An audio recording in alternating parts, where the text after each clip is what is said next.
dito sa channel. So ngayon, magbubukas ulit tayo ng mga laruan natin. At yun yung One Piece DXF Brotherhood 2. Yung kay Ace, kay Luffy, Sabo. Yun, sobrang ganda. Pero, sinasabi ko nga, bootleg lang to. Katulad ng last video. Yung bootleg is parang peke na class A, parang ganun ba. So, basta hindi siya original.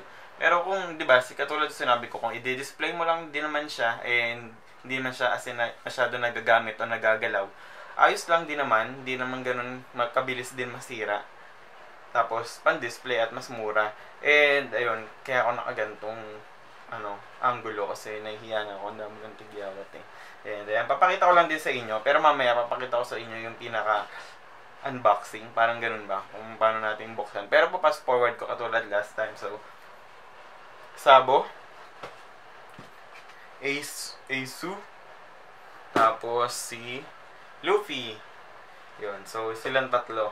Wala na dyan sa box eh. Nakaayos na nga rin eh, pero papakita ko sa inyo mamaya. And yun lang naman, at sana susunod manood pa rin kayo. At ayun, sana mas madami pa tayong maging gantong content. At bala ko talaga mag-collect ng Funko Pop. Dahil may cabinet na rin naman ako. So, let's go and